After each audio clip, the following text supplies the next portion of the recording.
During World War II, soldiers carried rifles and grenades. Journalists carried notebooks and cameras, but make no mistake, both were risking their lives daily. Behind enemy lines, a press badge was no protection. In occupied zones and collapsing front lines, correspondents faced the same hunger, cold and danger as any combatant, often without backup or supplies. To stay alive, they relied on one of the least discussed survival kits of the war, the field correspondent's survival bag. It wasn't issued by any army, and there was no standard model. Each reporter built it through experience, an evolving blend of military practicality, civilian resourcefulness, and pure instinct. It was their lifeline in war zones where surrender, capture, or exposure could mean death. Wartime reporters had to be self-sufficient in places where soldiers had support. Unlike soldiers who operated in units with supply chains, war correspondents often worked alone or in small teams, embedded with various armies or travelling independently through conflict zones. When the front shifted, they were on their own. This forced them to prepare for survival in ways few civilians understood. Their bags had to sustain them through bombings, blackouts and sudden arrests. The essentials weren't weapons, but tools of endurance. Iodine tablets for water purification, blackout cloth for concealment, and hidden pouches of cash to bribe their way through checkpoints. One of the first recorded examples came from journalists covering the North African campaign. With water supplies constantly at risk of contamination, many correspondents carried small tins of iodine crystals. A few drops were enough to make desert water drinkable, though it tasted harsh and metallic. That simple chemical, widely used by soldiers, became the reporter's substitute for an entire logistics system. Some even combined iodine with strips of gauze to sterilize wounds when medical help was unavailable. For modern survivalists, it's a lesson in redundancy, one multi-purpose chemical solving multiple life-threatening problems. A frontline reporter couldn't carry bulky packs or overt survival gear without drawing suspicion. The goal was to blend in, not stand out.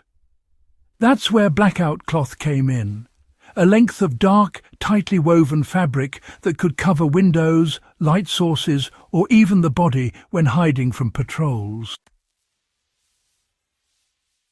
In bombed cities or occupied towns, a journalist might find themselves holed up in a half-collapsed building, relying on blackout cloth to block candlelight or the glow of a fire from giving away their position. The same cloth often served as a ground sheet, a bandage, or even a makeshift sack for valuables. Its simplicity made it truly indispensable. Modern parallels can be seen in lightweight tarp shelters or ponchos, but the wartime version had a certain psychological edge. It was quiet, light-absorbing, and, in its own way, could save your life in silence. For those studying or applying old-world survival principles, the takeaway is quite straightforward.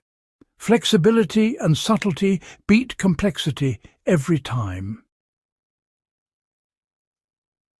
A journalist's survival bag was, well, incomplete without hidden cash. Not in a wallet, but actually sewn into clothing seams, belt linings, or tucked under boot soles. The preferred currency wasn't large bills, but rather small denominations of local money. Notes that could buy a meal, passage or, when needed, a silence. Reporters learned quickly that survival wasn't just physical, it was economic. The hidden pouch technique, which was later adopted by intelligence agents and resistance couriers, was simple, but honestly quite brilliant. A strip of canvas stitched behind a shirt collar could hold rolled notes or documents, invisible during a search. Some even used old film canisters as waterproof cash containers.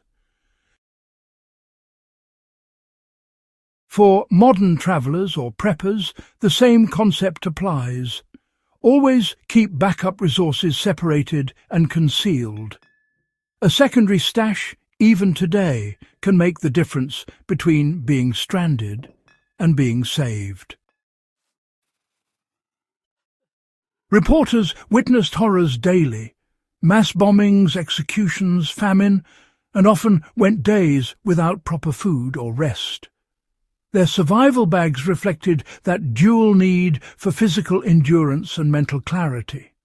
Alongside bandages and morphine syrets, when they could obtain them, many carried small notebooks and pencils wrapped in wax paper. Writing, even under fire, wasn't just work. It was therapy. It gave structure to chaos and purpose to fear. Some correspondents also carried salt tablets to combat dehydration, condensed milk tins for energy, and cigarette rations for trade or morale.